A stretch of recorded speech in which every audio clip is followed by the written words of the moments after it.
दोस्तों, आज मैं आपसे एक ऐसा गूढ़ और रहस्यमयी विषय साझा करने जा रहा हूं जिसने अनगिनत ऋषि मुनियों, साधकों और भक्तों को जीवन भर सोचने पर मजबूर किया है। हम अक्सर यह सोचते हैं कि हम ही भगवान को खोजते हैं, हम ही भगवान का चुनाव करते हैं, हम ही यह तय करते हैं कि हमें किसकी भक्ति करनी है, किसके सामने माथा टेकना है, किससे वरदान मांगना है और किसके नाम पर अपनी आस्था टिकानी है। लेकिन सच्चाई कुछ और ही है। असली सत्य यह है कि भगवान को कोई इंसान नहीं चुनता, बल्कि भगवान स्वयं अपने भक्त को चुनते हैं। यह सुनने में शायद अजीब लगे, परंतु यही ब्रह्म सत्य है। जिस प्रकार एक बीज अपने समय आने पर अंकुरित होता है, उसी प्रकार भगवान भी तब आपके जीवन में प्रकट होते हैं जब आपकी आत्मा तैयार होती है, जब आपके भीतर की आहट उन्हें बुलाती है और जब आपका कर्म आपको उस महान क्षण तक ले जाता है। दोस्तों, इस वीडियो के अंत तक आप बने रहिए, क्योंकि इस वीडियो से आपको बहुत कुछ सीखने को मिलेगा। वीडियो को लाइक करके चैनल को सब्सक्राइब जरूर कीजिए और साथ ही इस वीडियो को अपने दोस्तों में भी शेयर जरूर कीजिए और कमेंट करके बताइए कि आप ये वीडियो कहां से देख रहे हैं। चलिए वीडियो में आगे बढ़ते हैं। भगवान और आत्मा का रिश्ता किसी साधारण रिश्ते की तरह नहीं होता।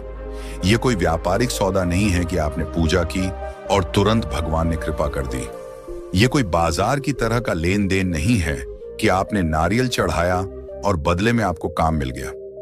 भगवान का संबंध आत्मा से होता है और आत्मा कोई छोटी चीज नहीं है। आत्मा शाश्वत है, अनंत है और यह उसी परमात्मा का अंश है। इसलिए जब भगवान किसी आत्मा को चुनते हैं तो वह चुनाव यूं ही नहीं होता। उसके पीछे हजारों जन्मों का तप, अनगिनत अनुभव और अनगिनत कर्मों का मेल होता है।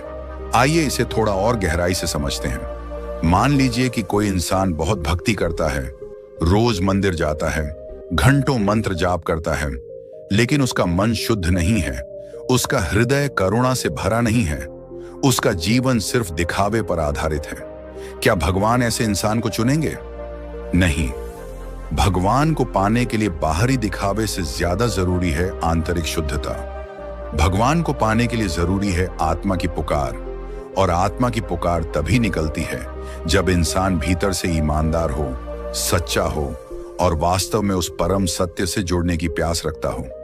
अब जरा सोचिए, अगर भगवान को हम चुन सकते तो हर इंसान उन्हें चुन लेता, हर कोई अमीर, सुखी और संतुष्ट हो जाता। लेकिन ऐसा क्यों नहीं होता? क्योंकि भगवान किसी वस्तु की तरह नहीं है कि आप जब चाहें उन्हें अपने पास रख लें। भगवान कोई किताब, कोई गाड़ी, कोई घर नहीं है। वे तो सर्वशक्तिमान हैं, वे तो सर्वव्यापी हैं, वे तो स्वयं ब्रह्मांड के कण कण में विद्यमान हैं। वे खुद चुनते हैं कि कब किस आत्मा को अपने दर्शन देने हैं, किस आत्मा को अपने अनुभव का वरदान देना है। इतिहास में भी हमने यही देखा है। तुलसीदास जी को लीजिए, उन्होंने रामचरितमानस लिखी, लेकिन राम उनके सामने प्रकट कब हुए? जब उनकी आत्मा पूरी तरह से तैयार हो गई। मीराबाई ने बचपन से ही कृष्ण को अपना जीवन समर्पित कर दिया, लेकिन कृष्ण ने उन्हें कब चुना? जब उनकी भक्ति इतनी गहरी हो गई कि उसमें कोई स्वार्थ, कोई दिखावा, कोई बनावट नहीं बची। यही कारण है कि दुनिया आज भी मीरा को याद करती है, क्योंकि भगवान ने उन्हें चुना था। आत्मा और भगवान का रिश्ता बहुत ही रहस्यमय है। यह ऐसा है जैसे दो चुंबक हों, लेकिन उनके बीच आकर्षण तभी होगा जब उनके बीच की दूरी सही हो। अगर बहुत दूर होंगे तो खिंचाव महसूस नहीं होगा, और अगर बहुत पास आ जाएंगे लेकिन बीच में कोई रुकावट होगी तो भी नहीं जुड़ पाएंगे। आत्मा और परमात्मा का मिलन भी ऐसा ही है। जब तक हमारी आत्मा में काम, क्रोध, लोभ, मोह और अहंकार जैसी परतें छड़ी रहती हैं, तब तक भगवान की ऊर्जा हम तक नहीं पहुंचती। जब ये परतें धीरे धीरे हटती हैं, तब भगवान स्वयं हमारी आत्मा की ओर खींच जाते हैं। यहाँ एक और गहरी बात समझने वाली है। हम सोचते हैं कि हम ही भगवान को ढूंढ रहे हैं, लेकिन असल में भगवान ही हमें ढूंढ रहे होते हैं। ये वैसा ही है जैसे एक माँ अपने बच्चे को ढूंढती है। बच्चा खेलते खेलते कहीं खो जाता है और उसे लगता है कि वह माँ को खोज रहा है, लेकिन सच्चाई यह है कि माँ ही अपने बच्चे को हर जगह ढूंढ रही होती है। उसी तरह भगवान भी हमें खोजते रहते हैं, लेकिन हम अपने अहंकार और अज्ञान के कारण उन्हें पहचान नहीं पाते। दोस्तों, ये जो चुनाव है ये बहुत खास है। भगवान का चुनाव साधारण नहीं होता। जब वे आपको चुनते हैं तो इसका मतलब है कि वे आपकी आत्मा को जगाना चाहते हैं। इसका मतलब है कि उन्होंने आपको किसी बड़े मकसद के लिए चुना है। इसका मतलब है कि आपकी आत्मा अब साधारण भोग विलास की चीजों में उलझने के लिए नहीं बनी है, बल्कि उसे किसी महान उद्देश्य के लिए तैयार किया गया है। यही कारण है कि जब कोई इंसान वास्तव में भगवान द्वारा चुना जाता है तो उसका जीवन बदल जाता है, उसकी सोच बदल जाती है, उसकी इच्छाएं बदल जाती हैं, उसका व्यवहार बदल जाता है। भगवान का चुनाव अचानक नहीं होता, यह धीरे धीरे होता है। पहले वे आपके जीवन में छोटे छोटे संकेत भेजते हैं।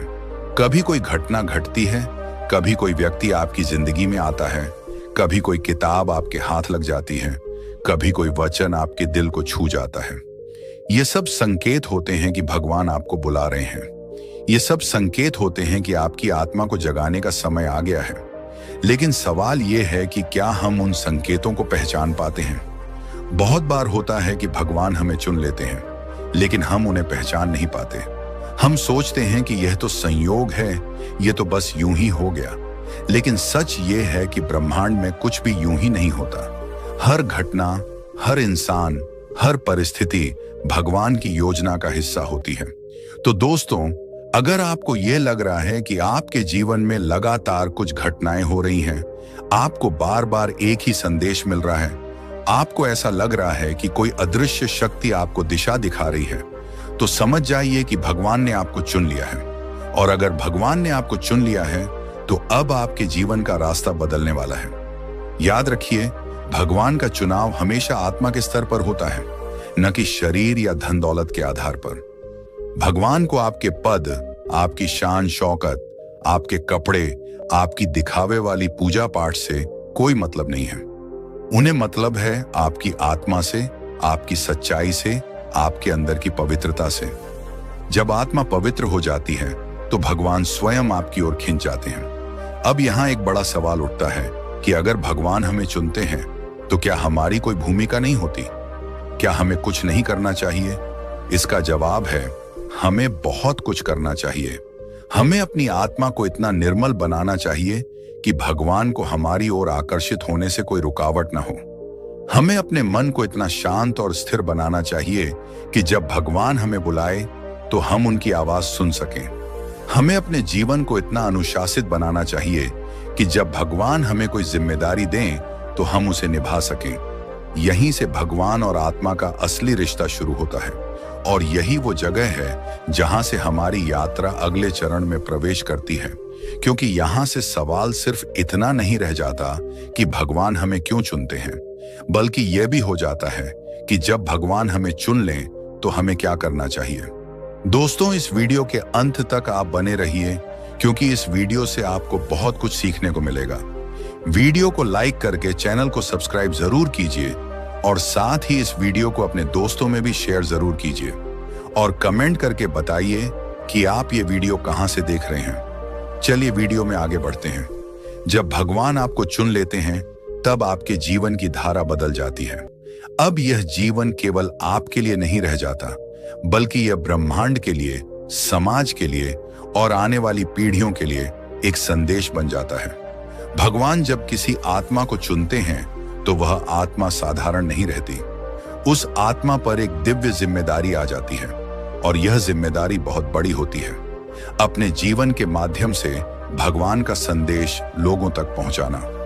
लेकिन सबसे पहले यह समझना जरूरी है कि भगवान जब आपको चुनते हैं तो वह आपके आराम और सुख सुविधा के लिए नहीं चुनते। वे आपको चुनते हैं ताकि आपकी आत्मा का विकास हो, ताकि आप बड़े स्तर पर जागृत हो सकें, ताकि आप अपने कर्मों से लाखों आत्माओं का मार्गदर्शन कर सकें। इसका मतलब है कि भगवान का चुनाव हमेशा चुनौती लेकर आता है। कभी आपने देखा है कि जिन लोगों को हम महान संत या महापुरुष कहते हैं, उनकी जिंदगी आसान नहीं रही।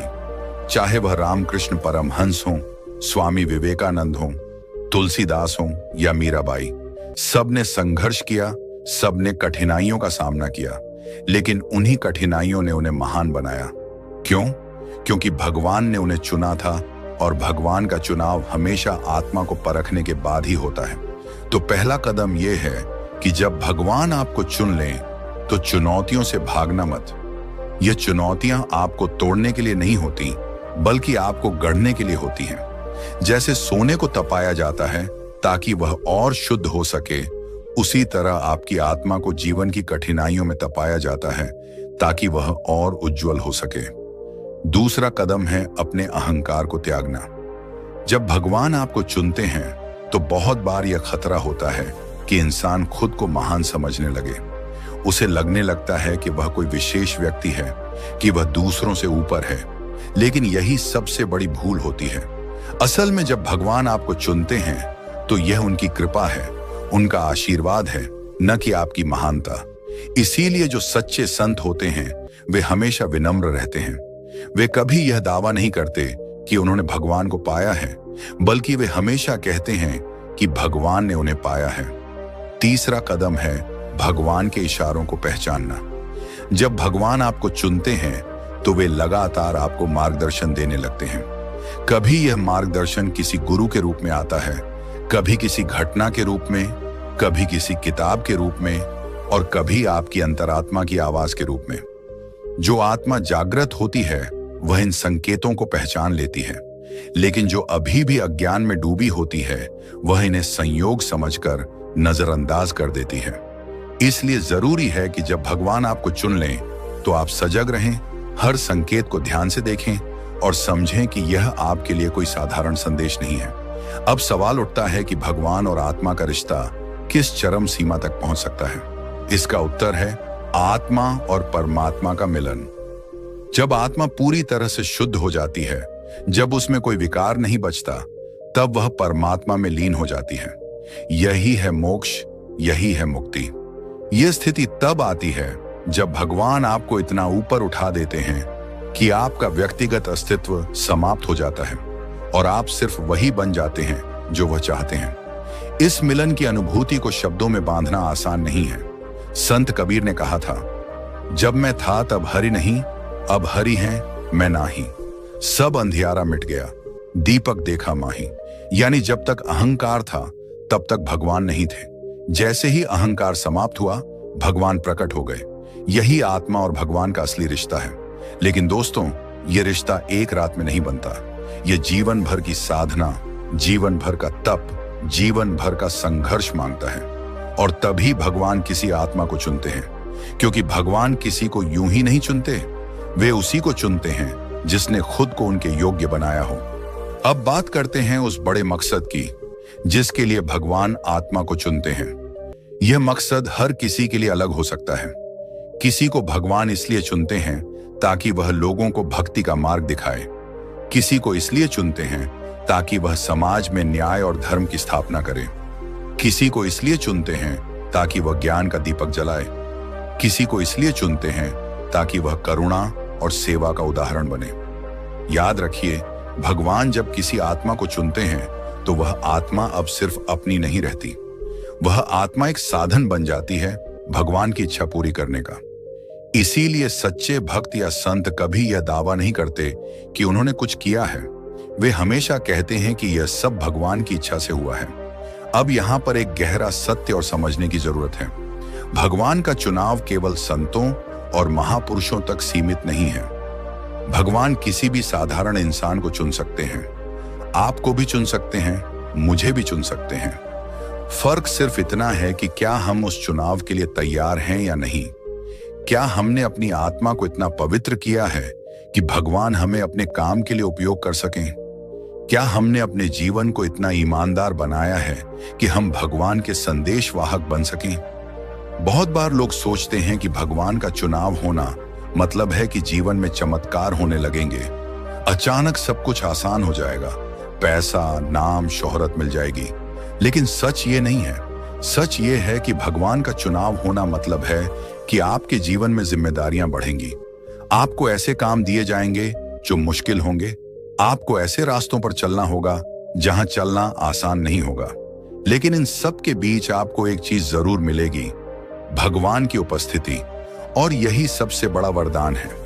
जब आत्मा को भगवान चुनते हैं तो आत्मा का अकेलापन खत्म हो जाता है। फिर इंसान चाहे किसी भी परिस्थिति में हो, उसे भीतर से यह अनुभव होता है कि वह अकेला नहीं है।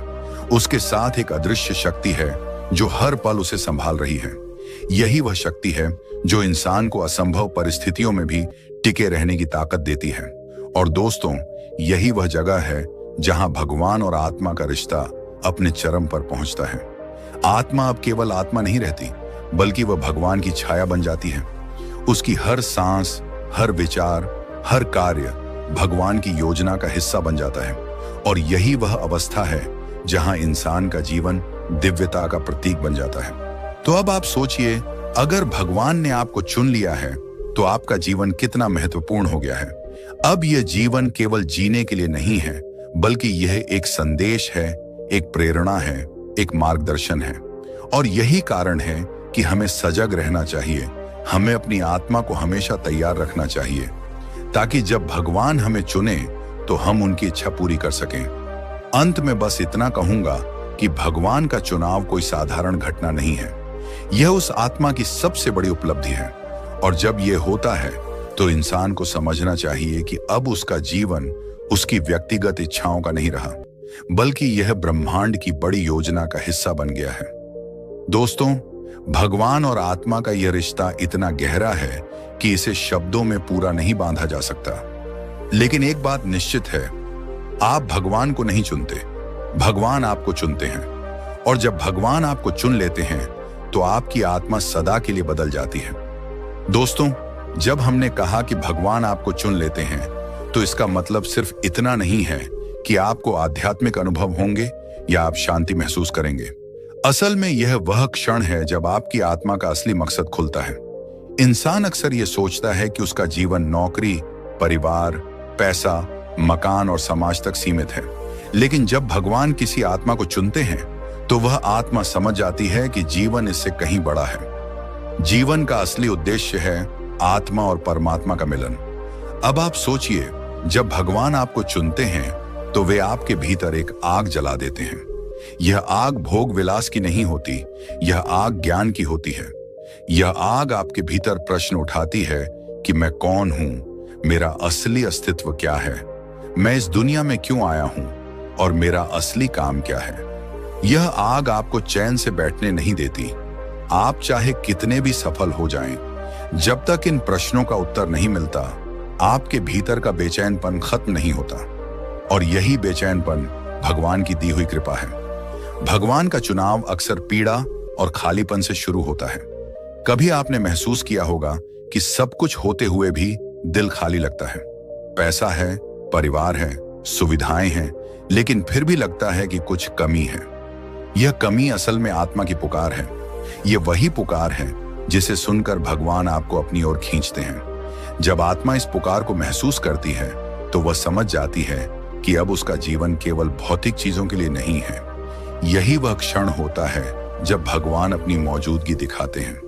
अब सवाल यह है कि जब भगवान आपको चुन लेते हैं तो आपके जीवन में क्या क्या बदलाव आते हैं।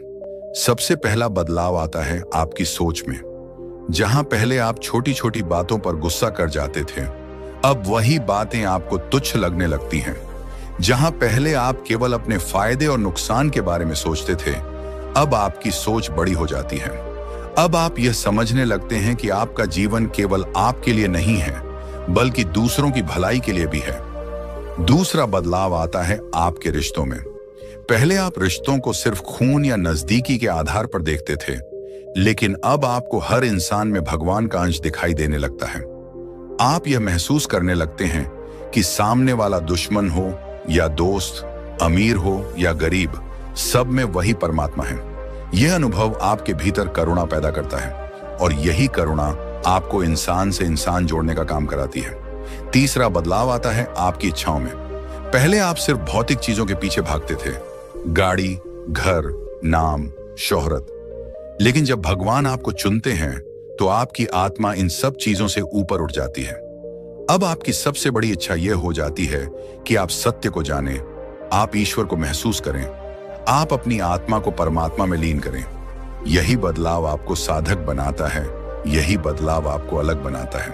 और दोस्तों, जब भगवान आपको चुनते हैं तो वे आपके जीवन की दिशा बदल देते हैं। कभी ऐसा होगा कि आपकी नौकरी छूट जाएगी, कभी ऐसा होगा कि आपके रिश्ते टूट जाएंगे, कभी ऐसा होगा कि आपकी दुनिया उलट-पलट हो जाएगी। उस समय आपको लगेगा कि भगवान ने आपके साथ अन्याय किया है, लेकिन असल में यह अन्याय नहीं होता, यह तैयारी होती है। भगवान आपके जीवन से वे चीजें हटा देते हैं जो आपको उनके रास्ते पर चलने से रोक रही हैं। वे आपको खाली करते हैं ताकि वे आपको अपने से भर सकें। इतिहास इस बात का साक्षी है। जब सिद्धार्थ गौतम को भगवान ने चुना तो उनके पास राजपाट, महल, सुख सुविधाएं सब थीं। लेकिन एक दिन ऐसा आया जब भगवान ने उनके भीतर वह प्रश्न जगा दिया, जीवन का असली अर्थ क्या है? और यही प्रश्न उन्हें महलों से जंगल की ओर ले गया। अगर भगवान ने उन्हें न चुना होता तो शायद वे एक और राजा बनकर रह जाते, लेकिन भगवान ने उन्हें चुना और वे बुद्ध बन गए। इसी तरह जब अर्जुन युद्ध भूमि में खड़ा था, वह टूट चुका था, भ्रमित था और उसने अपने अस्त्र शस्त्र नीचे रख दिए थे। उस समय भगवान कृष्ण ने उसे चुना और गीता का उपदेश दिया। अगर भगवान ने अर्जुन को न चुना होता तो महाभारत का युद्ध कभी धर्म युद्ध नहीं बन पाता। तो दोस्तों, जब भगवान आपको चुनते हैं तो समझ लीजिए कि आपके जीवन का हर संघर्ष, हर पीड़ा, हर चुनौती अब केवल आपका व्यक्तिगत बोझ नहीं रह गया, बल्कि यह एक दिव्य योजना का हिस्सा है। और जब यह समझ आ जाती है तो इंसान का दुख भी शक्ति बन जाता है। अब एक और रहस्य समझिए, भगवान हमें चुनते हैं, लेकिन क्या हम हमेशा तैयार होते हैं? नहीं। अक्सर हम अज्ञान में रहते हैं। हमें लगता है कि यह सब हमारी अपनी मेहनत, हमारी अपनी बुद्धि और हमारी अपनी ताकत का नतीजा है। लेकिन धीरे धीरे जब जीवन हमें गिराता है तो हमें एहसास होता है कि हमारी ताकत सीमित है और तभी हम उस परम शक्ति की ओर झुकते हैं। यही झुकाव भगवान का चुनाव है। जब इंसान इस बात को स्वीकार कर लेता है कि वह स्वयं कुछ नहीं है और सब कुछ भगवान की शक्ति है, तभी उसका जीवन बदलता है। फिर उसकी हर सांस भगवान का नाम बन जाती है, उसकी हर सोच भगवान का स्मरण बन जाती है। और यही वह अवस्था है जब आत्मा परमात्मा में लीन हो जाती है। लेकिन यह यात्रा आसान नहीं है। यह यात्रा अकेलेपन से भरी होती है। बहुत बार जब भगवान आपको चुनते हैं तो आपके अपने ही लोग आपको छोड़ देते हैं। आपको लगता है कि आप गलत राह पर चल पड़े हैं। समाज आपको पागल कहेगा, लोग आपको ताने देंगे। लेकिन याद रखिए, यह सब भगवान की योजना का हिस्सा है। जब इंसान को भीड़ से अलग कर दिया जाता है, तभी वह अपनी आत्मा की आवाज सुन पाता है। और जब आत्मा की आवाज सुनाई देने लगती है तो भगवान और आत्मा का रिश्ता गहरा होता जाता है। दोस्तों, यह रिश्ता अंत में एक अद्भुत अनुभूति में बदलता है कि भगवान कहीं बाहर नहीं है, वे आपके भीतर हैं। आप जितना उन्हें बाहर खोजते हैं उतना ही भटकते हैं, और आप जितना भीतर उतरते हैं उतना ही पाते हैं कि भगवान तो सदा से आपके साथ थे। असल में भगवान चुनते ही इसलिए हैं ताकि आपको यह एहसास हो सके कि आप और वे अलग नहीं हैं। आप वही हैं, वे वही हैं। आत्मा और परमात्मा में कोई भेद नहीं है।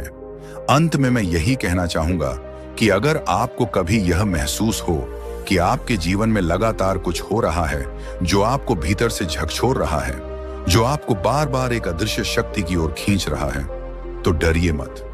यह भगवान का चुनाव है। और जब भगवान आपको चुन लेते हैं तो समझ लीजिए कि अब आपका जीवन साधारण नहीं रहेगा। आप अब उस राह पर हैं जहां आपकी आत्मा सदा के लिए मुक्त हो जाएगी।